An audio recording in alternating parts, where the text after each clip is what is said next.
Okay, so uncontrollable and controllable variances. So we actually are doing these questions are connected. And really the argument here is that there's certain the variances are that are within your control. We want to judge you, especially in budgeting. That's what we want to judge you with, and those that aren't, we shouldn't. In a way, it also means you can't really take advantage of certain variances that just happen to fall for you, as in to happen positively for you. And let's look at this example. So typically it says that M Limited, and I'll use different colors to really illustrate what's going on, and produces and sells a single product. And the bugle, and one bugle uses 3 kilograms of direct material with a standard cost of £10 per kilogram. So you want to produce 1,000 bugles, so we expect you to use, of course, 3 times 1,000, which is equal to 3,000 kilograms. That's what we expect. But you used 3,500 kilograms. So we know in terms of, well, this is the information we have. So in terms of pricing, you should have paid £10 each for each kilogram. So you should have paid, I used in pen, should have paid 10 times 3,500, which is 35,000. I'll change my pen color. So what actually happened was that the standard was revised to £9.50. And so because the standard was revised to £9.50 in a weird kind of way, the new should, which is in blue, in effect is £9.50 times 3,500, which is equal to £9.50 times 3,500, which is equal to 33,250. Now, what actually happened was that you actually paid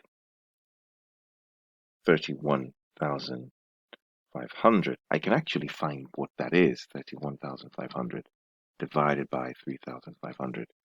It's 9. It's actually a very good question for illustrating the point here. So here's the thing. If we didn't know about this information, we would credit you with the movement of 10 to 9. We would say, oh, wow, well done, that you have a price variance, a favorable price variance going from 10 to 9. You were able to, we thought you were going to sell this thing. We thought you were going to buy the kilograms for 10, but you managed to find it for 9. Well done.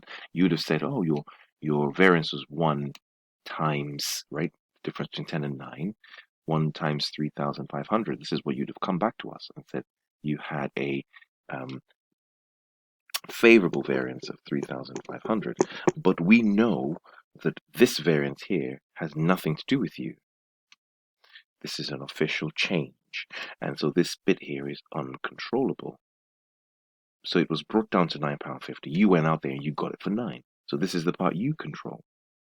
So you control this bit in between. So what do you control? You control this 50p times 3,500 kilograms, if you like. And this here, of course, it's less, isn't it? You got it for cheaper than what we thought it would be. So it's 50p times 3,000, which is equal to 1,750 favorable, right? So this is a favorable variance here of 1,750. That's sort of the first one. The first one there. Okay. Moving on swiftly to the uncontrollable, it literally is the same thing because what we have here is a favorable variance of it coming from 10 to 950. This has fallen in price. Same thing. 50p times 3,500, which is equal to 1,750.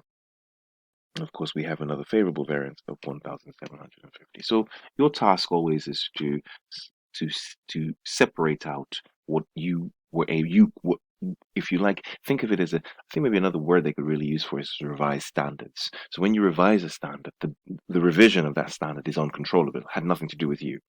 And then, of course, then there's the activity from the revised standards, what actually happened, that is to do with you.